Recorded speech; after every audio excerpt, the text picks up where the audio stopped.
Listen, to all my students out there, all right, first of all, let me just thank the instructors for playing my videos in their schools, you know what I'm saying? But to the students out there that feel like you can't get over the hump, or you got other people like picking on you because you can't cut that well, listen, everybody here wasn't that good at first, so we had to keep cutting hair and keep building. As you know what I'm saying, as we get better and better and better, as you grow, What are you trying to say? What I'm trying to say is, just because you start cutting hair right now, don't mean in the long run you're not finna get good, all right? It takes time. Keep cutting. Don't care about what everybody else got to say, man. When I was in school, it was a lot of people that threw salt, threw daggers, you know what I'm saying? Don't listen to them, all right? Keep cutting, keep looking at these videos, keep trying to get better. Let me show you this cut. I say all that to say, my cuts didn't always look like this. This is for wavy kid Kev. This angle right here is for wavy kid Kev.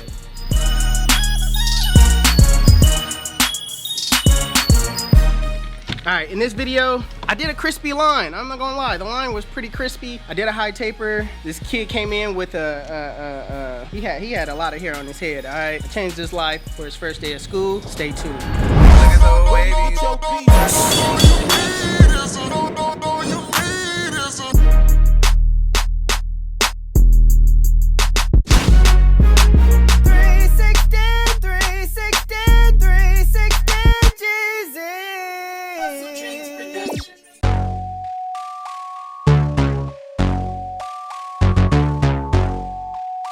Where you get your beats? HustleDreamProduction.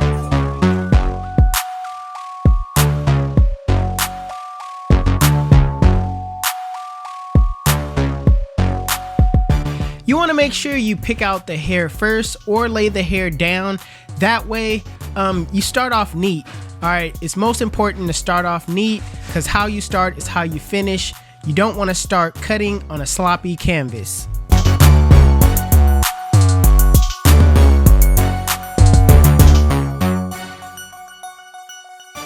So next, I'm gonna set in my bald line using my Babyliss FX trimmers. Now the way that I'm gonna set this bald line in is that I'm gonna set it in a arrow-like shape. All right, the reason why I'm doing this is because I wanna create that burst type of shape. Just like a burst taper, I do a little triangle-like shape. It's basically the same step. Just with the high taper, you have more room to work with. Now the reason why I'm doing it this way is because I wanna create a drastic shape. I'm just building shape. That way I could create guidelines around this shape so it could give it the look I want.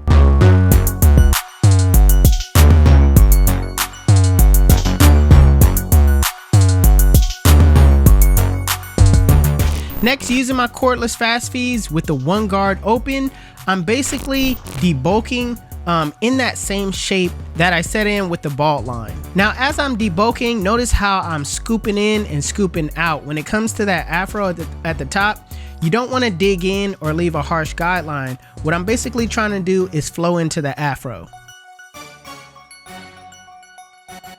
Now with the lever fully closed, I'm basically gonna freehand from the one into the afro at the top. At this point, I'm building that flared out shape that my client wants.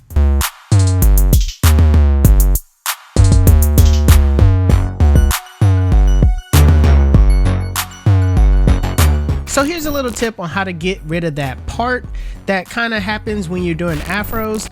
What you want to do is comb that part down and just knock it down with the one guard, either with the lever open or the lever closed. When you go with the grain, it's gonna knock down and flow right into that one against the grain that you put to debulk.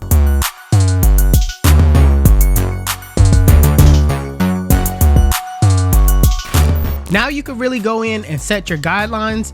My first guideline I'm gonna start with is the lever open, and I'm gonna go up about a ½ inch, making sure I comb the hair down, get that hair nice and laid back down so that I can make sure everything is at that lever open length.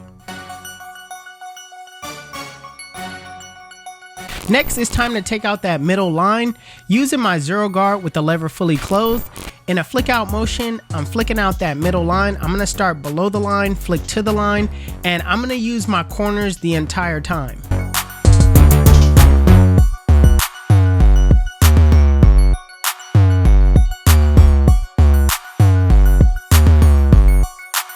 Next, I'm gonna work on taking out that bottom line, and I'm gonna start with the lever halfway. What this does is softens that line up so you could come behind it with the next step.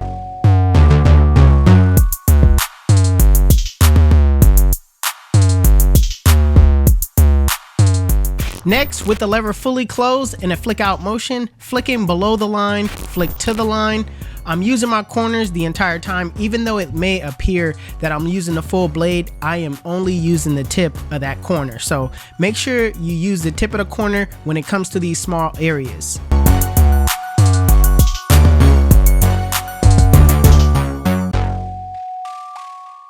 Next, what you want to do is detail. Detailing is the most important part of doing a blend. Now, sometimes you're not able to get the bottom line out. So whatever you put the bald line in is how you take it out. Just make sure that you attack the bald line and that's it. Make sure you use your corners when you're using your clippers. Go in those areas, basically using your clippers as thinning shears, and utilize your mirror. The mirror shows you a different perspective on the blend that you can't just see head on. All right, so make sure you utilize all these tips and tools that that I gave you to really take your blend to the next level.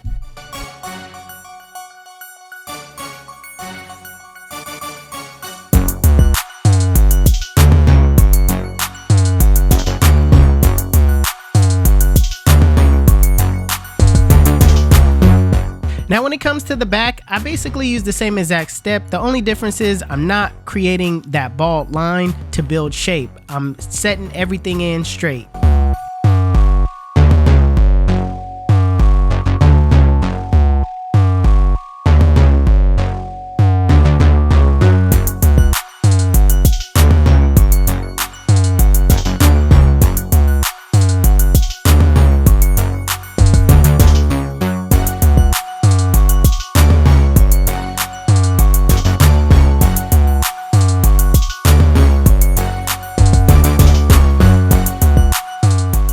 So right behind my client's ear, I'm gonna build that flared out shape just like I did on the sides and back.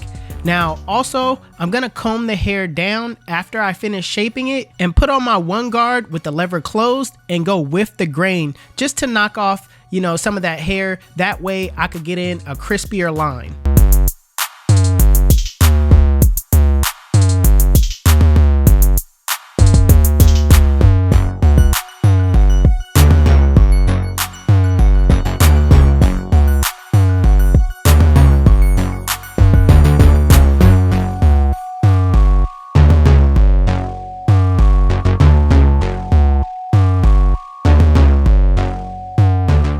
So the same thing applies with the front. I'm gonna build shape, then comb everything down, take the hair down to a 1 with the lever closed, just so I can get a crispier line.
Where you get your beats? HustleDreamProduction.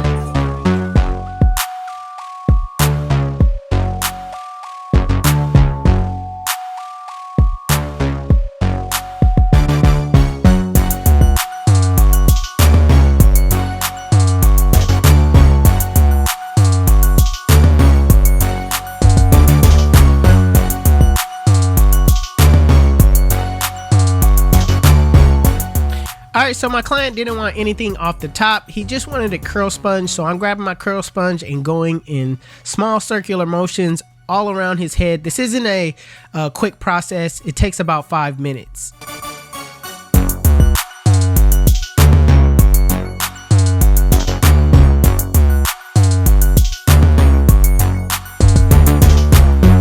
Listen, let me tell you why they call me 360. When they sit in my chair, I spin them in a full 360, and they come out looking like, Damn, son. We make it look easy.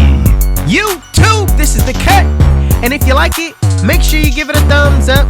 If you're new to my channel, please hit that subscribe button. Also, Hustle Dreams Production, that's my brother, he does all my beats. His YouTube channel will be linked in the description below. Make sure you guys go give him a follow. Also, if you want to know where you can find any tools that you seen in this video, links will be in the description below. Otherwise, you guys can follow me on Instagram and TikTok. My TikTok is official 360 Jeezy and my Instagram is 360 Jeezy. But it's your boy 360 Jeezy, and I'm out of here.